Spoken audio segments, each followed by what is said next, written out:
جو دنیا میں اللہ سے بیزار ہوتے ہیں، قیامت کے دن اللہ ان سے بیزار ہوگا۔ یہ دنیا میں کون بیزار ہوتے ہیں؟ یہ پھر نماز کا وقت آ گیا، یہ مولوی صاحب کو کیا، یہ ملا کی دوڑ اور فلاں فلاں۔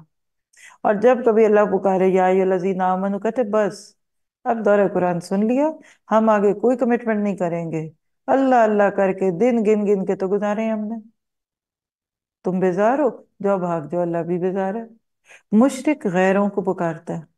ادھر وہ روایت آتی ہے جو بڑی دل کو چھو جاتی ہے کہ ایک بندہ صرف اللہ کو پکارتا ہے اور اس کو نہیں ملتا۔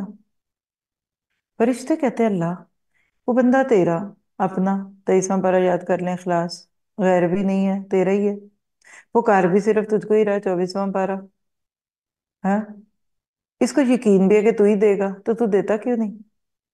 کہا فرشتوں، جب یہ صرف مجھے پکارتا ہے، اس وقت جو مجھے لذت ملتی ہے نا، میں اس کو محسوس کرنا، میں اور تھوڑا سا، وہ جیسے آپ بچے کو کبھی جان بوجھ کے کینڈی نہیں دیتے نا، اور اچھلے اور اونچا دے، اور پھر آپ اور اوپر اڑو، پھر اور اوپر اوپر آپ ہاتھ کرتے رہتے ہیں، بچہ چھیڑتے، پھر جب آپ دیکھتے ہیں نا وہ شروع ہونے لگا ذرا منہ کھول کے، تو کہتے لو پکڑ لو۔ اپنے بچوں سے مانگنا سیکھے، یہ ہے توحید فی دعا۔ اور اس کے برعکس ایک بندہ اس کے در پہ گیا، نہیں ملا، چھوڑو چھوڑو، نہیں نہیں دور، جیسے ایک ڈاکٹر سے فائدہ نہ پھر لوگ دوسرے ڈاکٹر کا پتہ پوچھتے ہیں، لوگ اس طرح پیروں کا پتہ پوچھتے ہیں، قبروں کا، درگاہوں کا، نہیں ادھر جانا، نہیں وہ بہت پہنچے ہوئے ہیں، نہیں وہ سندھ، وہ ٹھٹھا، وہ پنجاب، وہ فلاں والے، وہ فلاں والے، کوئی گھوڑے شاہ تو کوئی فلانے شاہ۔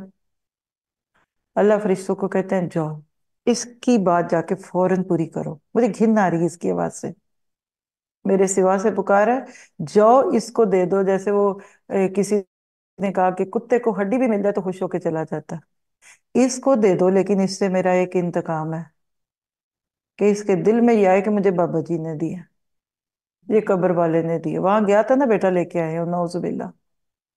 اب سنیے اس آیت کو،